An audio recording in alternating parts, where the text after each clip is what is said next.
We can build really big things in space. Okay, not that big, yet. But we've packed the Earth's lower orbit with about 5,000 satellites, some still functioning and some not.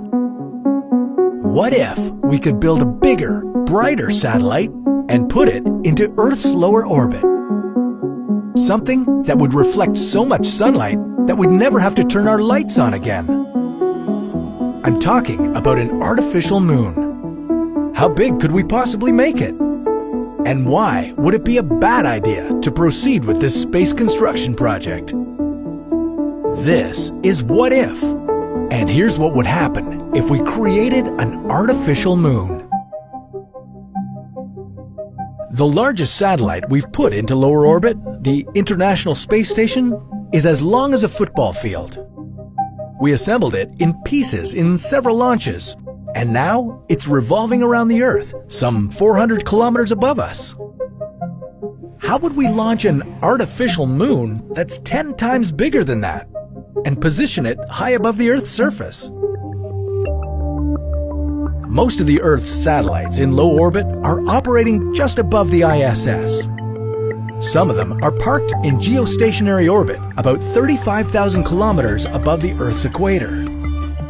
The real moon revolves around us from a distance of 380,000 kilometers away. But we don't need to put our artificial moon that far away. We'd place it somewhere between the Earth and the ISS.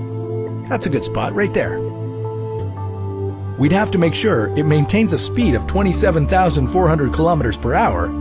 Otherwise, it falls back to Earth. We'd cover its surface with some highly reflective material so that it could bounce the light from the sun back at us. Then, we'd turn off our lights and enjoy bright nights all year long.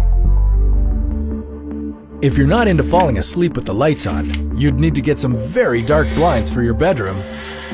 Too bad animals wouldn't have the same option. This new moon might cause havoc for nocturnal creatures who rely on moonlight to mate, hunt, or navigate. Too much light at night could mess around with your body too, leading to obesity and a higher chance of heart disease, diabetes, and depression. The artificial moon would also obscure the view of the natural sky. Ground-based telescopes wouldn't be able to capture images of deep space. It could result in us giving up on our dreams to go to distant stars, imprisoning us on Earth forever. So think about it. Do we really want this second moon? Well, wait for it. Some sources have reported that Chinese space engineers are already working on it. Their moon would be not just 10, but 80 times bigger than the ISS.